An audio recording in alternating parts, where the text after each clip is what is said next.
Got a good feeling about this. Oh! I'm Lehmo, and you're listening to Pitch In, a podcast series exploring the people who make sport happen and the volunteers who keep communities connected.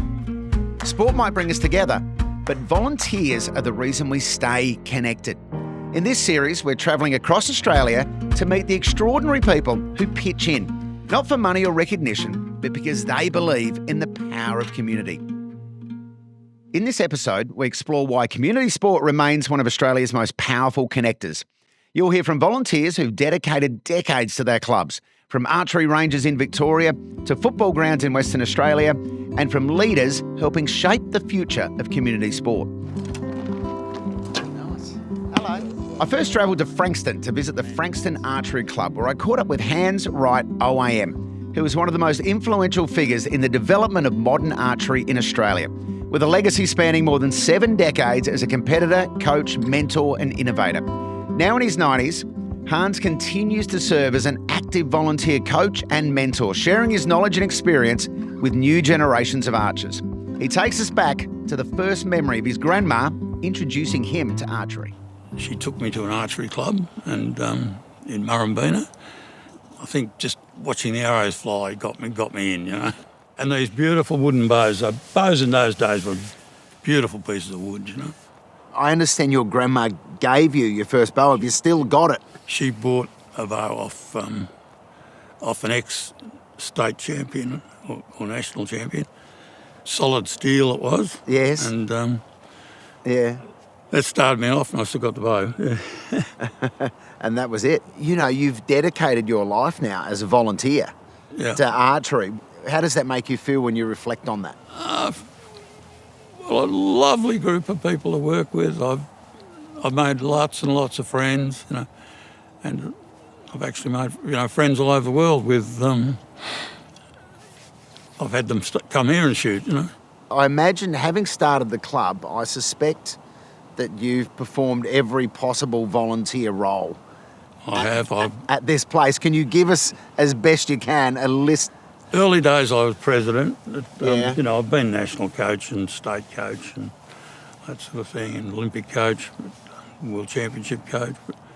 But it all sort of revolved around this club because I coached a lot of people to those positions and make the teams, you know, from this club. But I bet, aside from being president and aside from being coach, you know, I suspect you're also the bloke that drags the targets out. I was. Yeah. Not now. or back in the day at least, you would have been the guy that marks the lines. I go to pick a target up and they, oh, don't do that. Poor old bloke. You know? You don't want to do your back. Yeah. The arrow rests on top of that. For people who've never been here before, describe for us the feeling at the club when it's a busy day. You've got a bunch of people here. What's that experience like? It's a great feeling. I really almost can't wait to get here on a Saturday morning, you know, because I'm dealing with people at all ages, you know, from 8 years old up to 70s, you know. There's a real warmth in the club, you know. You're greeted. And have you had a bit of a mantra over the years that everyone's welcome? Doesn't matter who you are, everyone's welcome. Yep. I like to work with disabled people. It's amazing, you know, what you can get, how you can get someone to shoot that you'd think would never be able to shoot, you know, and the excitement that they create, you know, when they manage to shoot an arrow. But it must be incredibly satisfying for you when you have those experiences, or when you have, you know, a youngster who comes in and then you see them, you mentor them here for 5, 10, 15 years. Yep. Well, I've got one young guy. I started him off at 11 years old. I think he's 28 or 29 now, and I'm going to be his best man at his wedding. Oh, great. 90-year-old best man, how about that? That's great. I love that. That must be a nice feeling to harness those relationships here at the club that you love. He's very close to us now, and I've got lots of people that I've coached over the years that still come back. what difference, if you can summarise it for us, have the volunteers made to this club over the years? Wouldn't be a club without them. Definitely wouldn't be a club without them. What is volunteering giving back to you personally? Well, I think that's it. It's a joy to work with people, and what I really enjoy is getting people to reach their potential, or what I think is going to be their potential, and try and push them past it. That's what I really enjoy, and I like to get people really at early stage before they've shot thousands and thousands of arrows and develop faults. How many arrows do you reckon you've shot over the years? Millions and millions. Just standing down that side of the ground must be millions. Is there one arrow that you remember? Was there a miracle shot that you pulled off at some point? Yeah, trick shots, I think, more than anything. Some trick shots. Well, you did shoot an apple on live TV, didn't you? Once? Oh, yeah. I was at coaching in Perth, and it was in Perth tonight, came out, and they wanted to do a demo. And the guy wanted me to shoot the apple off his head, and I said, no, I can't do that. They'll kick me out of archery. I can do it, but they'll kick me out of archery. So he said, look, we'll just stick it on a post. We'll put a post in the ground, we'll stick it on a post, and I'll talk, and I'll put the apple on the post. And the second I take my hand off it, you shoot it. But he put it on the post and he wasn't looking at it, and it started to roll, so he tried to straighten it up, and I shot it out of his fingers. But his fingers survived. Yeah. Hard back in your nose. Okay, you're right. No worries. Beautiful.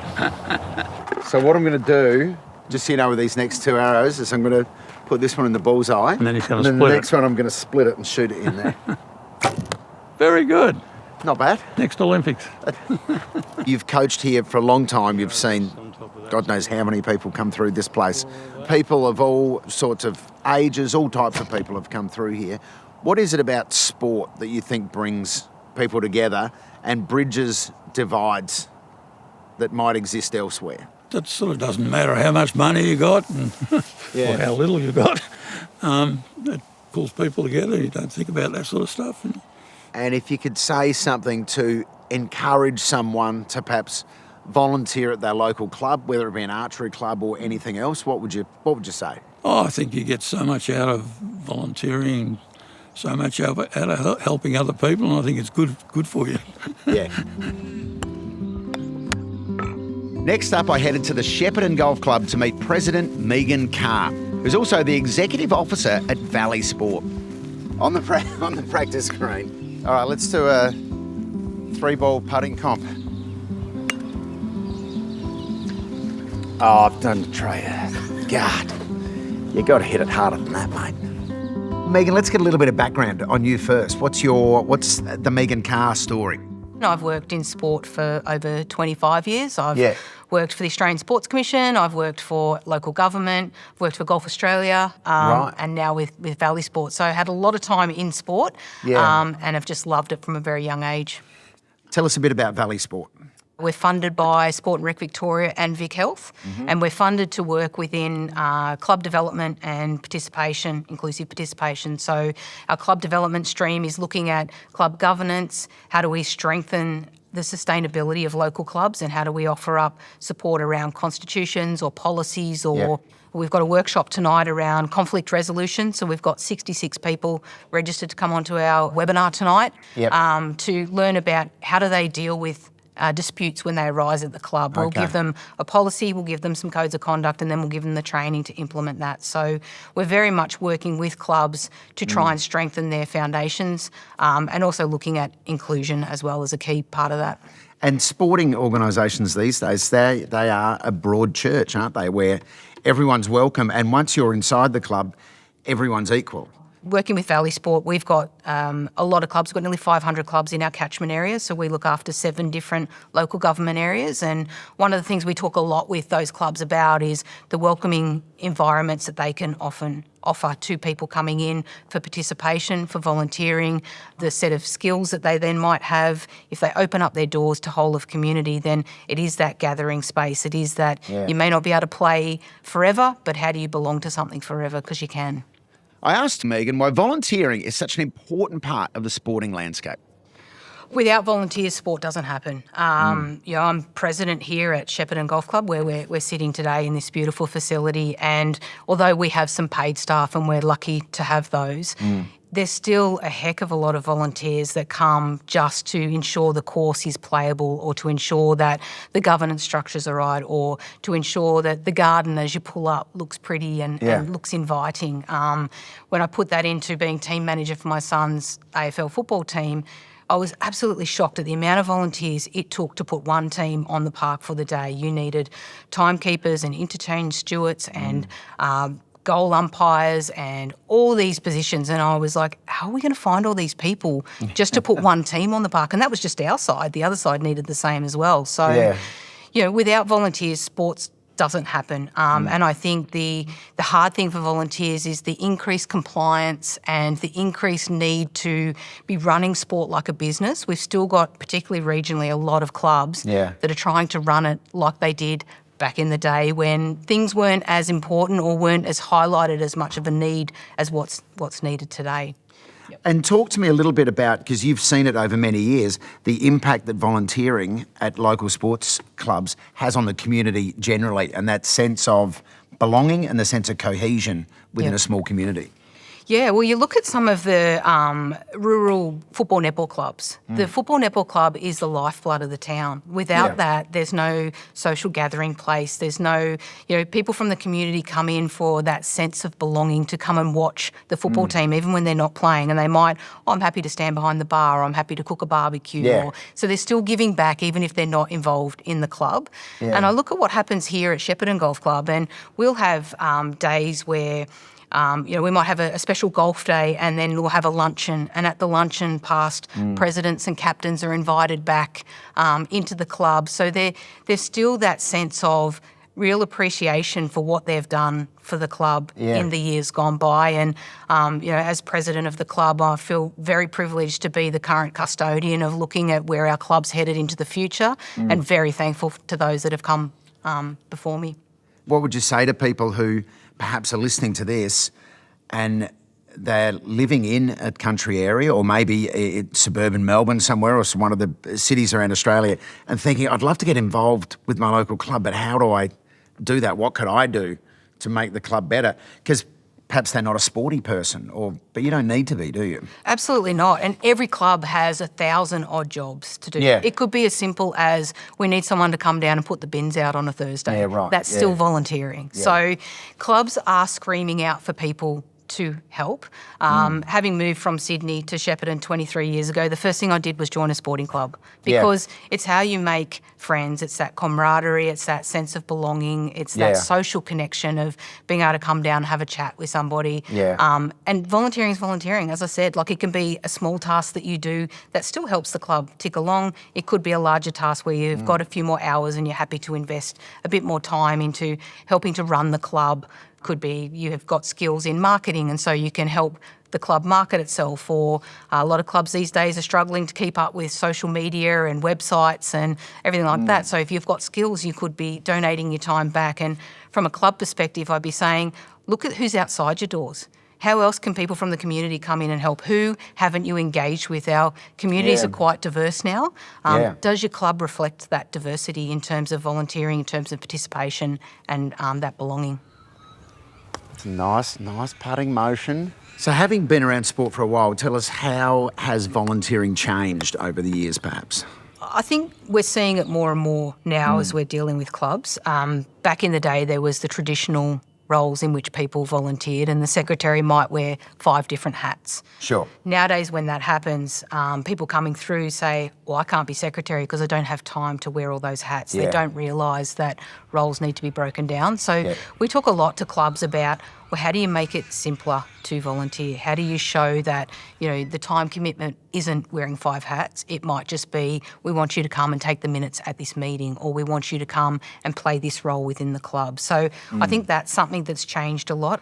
It's nice. And I just love that at all sporting clubs, the sense of camaraderie, the sense of belonging, the sense of community that comes with these local sporting clubs. And it must put a smile on your face when you see it with your own eyes every day. I love it. I love that my kids are part of it. I love that I'm a part of it.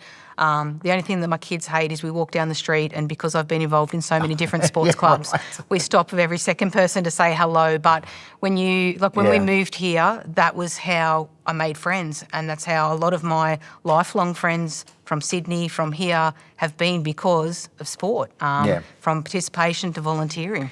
Are they happy with it though, the kids? Are they coming to terms with it? Oh, I think they have.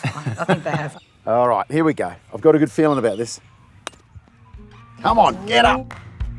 Oh, yes. I mean, That was great. I've just arrived in Western Australia to meet with Samantha Safioti in Roleystone, 35 kilometres southeast of the Perth CBD. She's volunteered with the Roleystone Junior Football Club in Western Australia since 1999, dedicating more than 26 years to grassroots football. You've watched God knows how many kids go from this to out into the big old world. Yeah. And I've loved every minute of it. Sam, tell me about your sporting life personally. Did you get involved in a lot of sport as a kid? I played netball, did gymnastics and jazz ballet, so I was one of those girly girls sort of thing. Obviously for me, I didn't know that football was around because I probably would have given that a crack back then as well. Yes. But so that was pretty much my sporting life. Tell us about your move into volunteering, and specifically here at the Roleystone Junior Football Club. In 1999, my son wanted to play football. Yep. So what we did was we came up to Springdale and we bumped into a person that we knew, and he was the Auskick coordinator at the time, and he wanted out because his children were moving up in the ranks. So basically we got thrown in the deep end. It was like, you'll be you'll be great. Yeah, no worries. Here you go. You're the new coach. That was to my husband. And so with that comes me getting involved as well, being the assistant Auskick coordinator at the time. Yep. And I also joined the committee straight off because I just wanted to know what was happening and how the club ran and all that sort of stuff. It was a great bunch of people at the time that were on the committee, and they were really welcoming, and it just started from there basically and became like a bit of a family.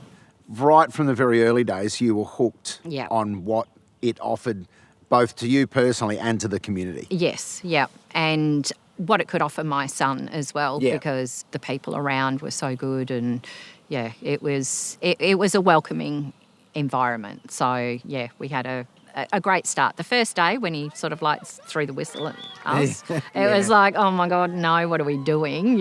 What have we signed up for? But straight after that, it was like, we can do this, 27 years this year, you've been involved here at the club. Yeah. You would have seen, God knows how many kids come through as little tackers, 6 and 7 year olds, all the way through until they're adults. Yep, and I still see them today, and they've still got the respect for what we did while they were growing up. That must be lovely to see them after they've left the club.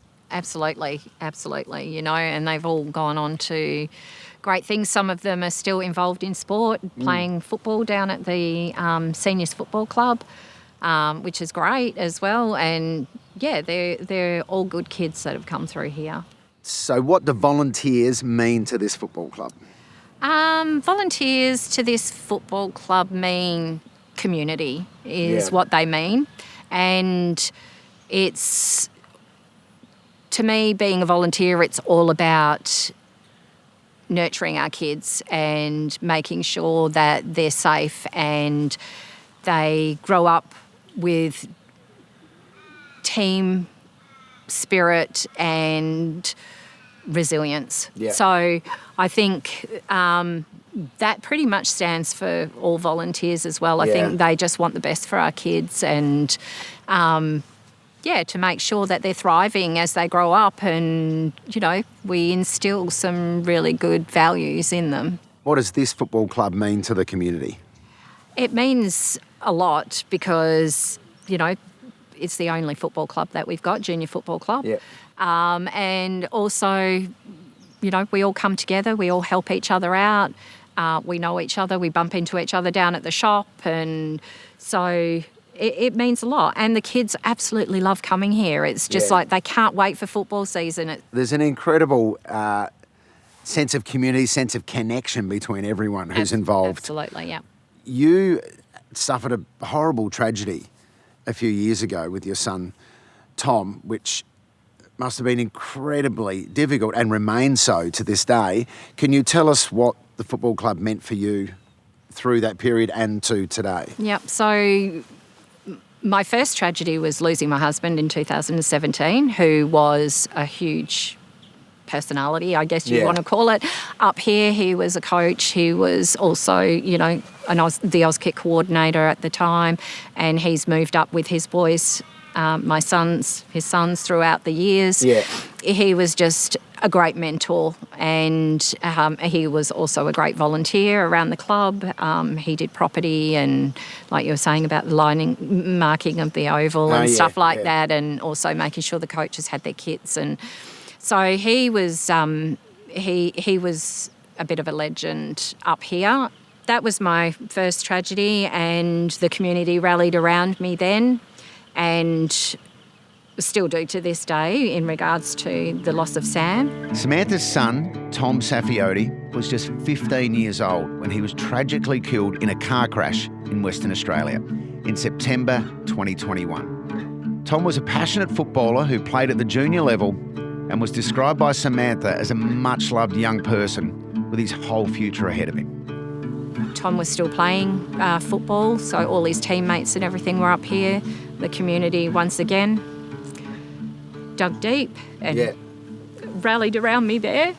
So it's been, for me, why I felt that I needed to be here for his team and his mates, and for the rest of the juniors that were here as well that knew Tom, because he was such a big personality, and he was a leader in his own right, and because we spent so much time up here, he would be in amongst the other teams helping them handball or kick or anything. So, and he was captain of his team for numerous years. The community really rallied around me and made sure that not just me, but my boys were okay as well. And I don't think that if I had that connection to community that I would have received as much support as what I've received through this junior football club. So to me, I'm so grateful.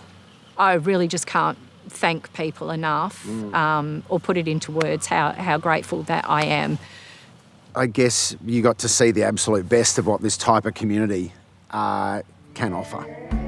In 2025, Samantha was named Toyota AFL Community Volunteer of the Year, the highest national volunteer honour in community football, for her 26 years of tireless service, leadership and advocacy. It was nice, but it's not what we do it for. Like, I take joy out of my volunteering and the community, but it was really nice to be recognised it was a good experience to go through as well. So I'm really grateful for that. Volunteering, it's, for me, it's not a chore. It's something that I've enjoyed doing from the start, and I've enjoyed doing that because, it started out with my sons, but then they all became my kids. Yeah. Like my son's friends, and then the kids that you meet along the way, and they're in your team. You just have such a connection to them all, and it just makes your job so joyful that Yeah. you can see them smiling and kicking their first goal. And I wouldn't have got that if I was just in my 9-to-5 job. For someone who's never been involved in community sport, can you tell them what role does community sport play, do you think, in Australia? I think people should give it a go. It's a little bit daunting. Volunteering is a little bit daunting to start off with, but all you need to do is look around, pick something that you're comfortable with, and go from there. And it will be the most amazing thing that you've ever done. I'm basing it off my experience and looking around at the other volunteers as well. It's something that you will cherish for the rest of your life. You're a great advocate. Thank you. Well said. Thank you. And that's definitely not you on the pavilion? No, that's my Up there. husband. Definitely. No, that's my husband. You're not being modest. No, I'm not. That is actually my husband. So, yeah, he was a legend. That was Samantha Safiotti, and I have to say her story has really stayed with me. What she's been through, losing her son in such a tragic accident and still continuing to show up for her football club with that kind of commitment and care. It's hard not to be moved by that. I think she needed that club as much as they needed her through that period. And then meeting Hans at the Frankston Archery Club as well, still turning up in his 90s, still volunteering, still giving to the sport he loves. Different story, same spirit. Both of them, in their own way, really reminded me that community sport doesn't run on the big moments we see on the weekend. It runs on people quietly showing up year after year, holding clubs together without ever asking for much in return. I left those conversations with a real appreciation for just how much these volunteers carry and how much they give to the game and to each other. This has been Pitch In, hosted by me, Lehmo. Thanks for listening. Pitch In is supported by the Australian Government.